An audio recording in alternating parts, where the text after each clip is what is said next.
The 2021 NBA Finals are no fun. That's the noise that's been creeping around as we get to Game 4 here. Series is 2-1. Suns Bucks, Chris Paul, Booker, Aiden, Giannis, sometimes Middleton and Drew Holiday. What's missing from that list of players? Well, our regular Steph Curry, LeBron's, Kevin Durant's, the top tier, the top crop prime superstars that have been in the finals pretty much for most of the time a lot of you have been watching. And so we got something totally left field this year, totally different. A finals that really had probably a 10% chance of happening if everyone would have been healthy. On both sides of the conference, it's just not extremely likely either one of these teams would have succeeded if not for injuries. Therefore, there's been a narrative surrounding the finals that it's boring and nobody cares about it, nobody wants to watch it. Well, let me start off by saying, first of all, personally, I don't care. If other people don't find this enjoyable, if other people don't want to watch the basketball, if it's really about having the top superstars with their storylines and whatnot in the finals for them to be interested, if that's what it takes for certain people, then that's their business. I personally am enjoying this finals more than most that I've experienced in my time as an NBA YouTuber. On that note, I don't know why anybody needs other people to enjoy other things, other than for the fact that ratings might help something continue going. So sure, I guess if you like a show, you hope that other people like it too so that they'll keep producing it. But other than for that really rare reason, a lot of the times I'll watch things and I don't give a damn if it's like the most hated thing on the internet. People did not like Dragon Ball Z Kai before I started watching it, and I hooked it up with the Falconer score. That way it's worked perfect for me. I don't really feel like I'm missing anything. But when you look at the 2021 finals, if you're a ratings person, because that's been a thing that's going around, they're comparing the ratings of this series to last finals, and then people are bringing the ratings from the finals before that, which is what you probably should compare it to if you care that much. And yeah, it's very clear. The finals are missing some of their regular guys. You look at last year with the bubble finals, it's up. And that's for a lot of reasons. Finals was in, what, fucking September, October? There were many other things going on. There's a ton of reasons the bubble finals will probably always have some of the worst ratings ever. However, you go to 19 and 18 and below, and you compare that to this year's finals, and yeah, it's down. You see people on the timeline pointing out that on off days, nobody's really discussing the finals, when comparatively in older finals, you would have all types of memes, all types of fights and narratives going on. Nobody's really doing that for the Suns and Bucks. Well, alright, I'm gonna look at the finals since I've been an NBA YouTuber, right? My first finals was 2017. That was the first time that I've really had a platform. So 2017 to 2021, we got Cavs Warriors, Warriors Raptors, Lakers Heat, and now. Those two Cavs Warriors series drew some high ratings despite there being zero suspense whatsoever and them being some of the more lopsided finals in NBA history. 18, I believe, was a lot more lopsided than 17, of course. Yet they had the greatest shooter of all time and LeBron James, who was sure to take more finals losses, so people were interested. It's crazy because if there weren't going to be massive injuries to Golden State, there was zero suspense about how those series were going to turn out. We knew the Warriors were going to win. As a matter of fact, we knew we were going to have to be lucky for the games to even be close. The 2019 finals. I actually like the 19 finals. There was a story there. It was the old Warriors core with no Kevin Durant, so it was just the Warriors trio with a roster that was a bit thinned out because of course they had to thin it out to get Durant to play there in the first place. Didn't know if he was coming back, and then when he did, he got hurt unfortunately. But for that finals to be interesting, it took injury on top of injury for Golden State. I believe Kevon Looney had some issue. We just went over Durant. For the Raptors not to blow a 3-1 lead, Klay Thompson had to tear his ACL in the final quarter. Like, for the point that we were at where the last two finals weren't even in question, I guess from a competitive standpoint it was okay, but damn, the Warriors had to be decimated just for the finals to be okay. And lastly, the bubble year. That was just a depressing year all across the world. Heat got there, then were decimated by injuries. No crowd in the finals. Like, it was cool to see the Lakers and Heat. That wasn't exactly the finals we were expecting, but I'm never gonna lie, like 2020 finals were that enjoyable. It was just a miracle that we had the finals at all. So here we stand with the Suns and Bucks, and I saw one of the ESPN guys tweet out a poll and ask, was this the worst finals ever? Yes, after we just recently lived through the best team on paper ever at any point, playing LeBron and Larry Nance and Jordan Clarkson, we're asking, is this the worst finals ever? Well, we've got a set of franchises that haven't been to the finals in forever. The Suns haven't been since 93. The Bucks haven't been since Kareem played there. He had a whole other career after Milwaukee. That's how long it's been since the Bucks were there. Suns have never won a championship. The Bucks have that one. The series has been competitive to this point. If you're actually watching the games, which by the way we do on Twitch, I completely forgot to mention that. We've been doing a lot of watch parties. If you watch them, even though the score may not end as close, there is suspense up until around somewhere in the fourth quarter. sure. The chess match has been fun trying to watch Milwaukee defend against the pick and roll, which right now they just really don't have the personnel to do. They don't have the personnel to excel at it anyways. Watching that chess match and then watching the Suns try to contain Giannis, who 2 weeks ago looked like he was probably done for the season. That's crazy. Imagine that happening to another superstar that people would probably care more about. That's an amazing story. I didn't think Giannis was going to be good enough to play. The first 2 games of this series, he was wincing and grabbing at his knee every time he would fall, but he's got 2 straight 40-point games. And the adjustments that have been made, the progression that has been made with him is amazing because he's not just recklessly taking the ball and running at people anymore. Game 3 was one of the best games I've seen from him. He's getting a lot of low post touches. He's in the right spots. In game 2, yeah, he did have the ball a little bit more. That was kind of when he just tried to win the game himself. And he was getting in a bag that he doesn't even regularly have. He was hitting fadeaways and shit that on a normal day, you're thinking, okay, Giannis just took a fadeaway. We won, thanks. But no, he went really deep. So the basketball on court up to this point has been fun and competitive. The series could go either way. In the first 2 games, Chris Middleton and Drew Holiday did not necessarily play up to par for the standard of an NBA player. And the fact that the Bucks were even in striking distance was kind of questionable. In game 2, it was specifically because Giannis just decided he was going to do it himself. He took a superstar's mantle and just kept them in it. So then game 3, they both showed up and they won. It's funny how that works. There were other things that happened with the Suns. There was foul trouble. Devin Booker was nowhere to be found. But it started with the fact that Chris Middleton came out and just did things. Drew Holiday followed along. So if we're to get another game where they play even halfway decent, the series could definitely go either way. We could walk away with a tie. And lastly, some player, some young player, and even a vet is going to end up with a ring that significantly helps their career, their standing, their quote-unquote legacy. Of course, when we think of that, we're looking at Chris Paul. After everything he's been through in his career, going to OKC last year and looking like it was pretty much done, he was just going to mail it in kind of like Carmelo and bounce around but never really contend. It would be insane. That would be one of the most insane paths to a ring that I've really seen. And then Devin Booker and Aiden getting a ring this early. Well, specifically Aiden. He's only 3 years in. Booker is on year 6, so it's not exactly unheard of, but it's still kind of early for a player of his caliber. So some players on that side, it would be really cool to see them with a ring in their career. And then on the Bucks side, you got Giannis. That's really, I think that's the only player anybody cares about actually getting a championship on the Bucks side. But he would have 2 MVPs, Defensive Player of the Year, crazy stats that he's going to continue to build on, and a championship, and definitely at this point a Finals MVP. He's the clear best player in the series right now, so that definitely bumps him up somewhere in the all-time ranking. And it also immediately becomes one of the more inspiring Finals performances ever because of what I mentioned earlier, the leg. Like, bro, Joel Embiid did something similar in the season, and I believe he missed 2 months. Giannis came back a week later and played in the Finals, and it was not just a decoy. When I saw he was playing, I was like, okay, Giannis might just be a decoy. Maybe this Finals won't be that good. Bam, 2 back-to-back 40-point games. Hasn't been done since LeBron James. 40 and 10 in back-to-back games, which puts him on a list with Shaquille O'Neal and LeBron. That's it. He's got every reason to be tentative right now, and yet he's just playing smarter and still putting up stats. And so, yeah, him adding a championship and in one of the most impressive ways that you can, this is exciting stuff to me. The basketball is good. I believe that the stories are good. The only thing that's really missing is that rivalry between squads. There's really no rivalry between Devin Booker and Giannis or Giannis and Chris Paul.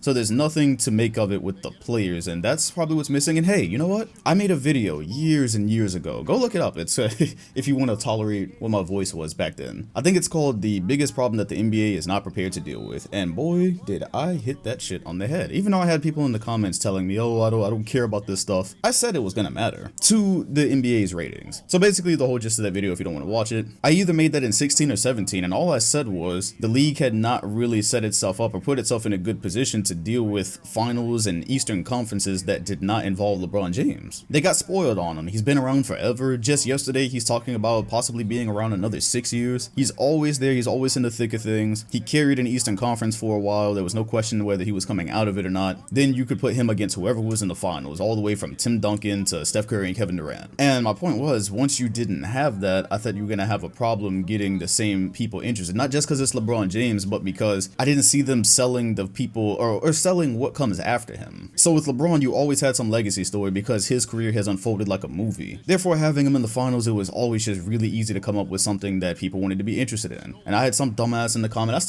still just remember certain comments for some reason. And somebody in the comments, oh, I don't care about stories, man. I don't care about any of this. I just care about basketball. I was like, yeah, you and me probably both. I like a story. As a matter of fact, no, I'm not gonna lie to you. I like a story. I like the legacy stuff. That's extra stuff on top of that. But if you don't have that, I can settle for basketball. You and me, sure. We don't speak for everybody though. Clearly, this finals is proof. If you look at what I just went through, all what we're really missing is that kind of legacy story type thing, which you're not even fully missing because you got Chris Paul here, but he's a bit older now. He's not in his prime. He's not like a LeBron type story. So you don't have that type, and nobody's been selling it. Nobody's really went hard on Giannis's story and how improbable it is that he actually went from one of those project players to a multiple time MVP and defense player of the year. Like you don't really see those stories being sold that much. And all of a sudden you got people convinced that this isn't interesting basketball going on. Of course, there's other factors. These are not hot shot markets. This is not LA and Miami. So there's that too, not ignoring that. But with people going the extra mile and calling it boring, I feel slightly vindicated in a weird way. I said that it would happen. And it's a shame, you know? I'm gonna keep enjoying it. I'm gonna keep watching intently. But I just can't really shake the idea that, man, 1 year from now, actually less than a year, because we're in July right now and the timeline is about to fix itself. Less than a year from now, we'll probably be sitting with the Nets in the finals playing some team that, unless another super team forms out there over the summer, doesn't actually stand a chance. But that finals is gonna do numbers. Kyrie, Harden, and KD, oh yeah, that's gonna blow this out of the water, whoever they're playing. And I won't complain. Yeah, Harden's chance to get his first ring, KD back on the stage, Kyrie. And if it's Nets and Lakers are back healthy and all that, I won't be complaining about that. But as it stands, I still am of the firm belief a healthy Nets team would have steamrolled everybody this playoffs. They would have easily won the title. And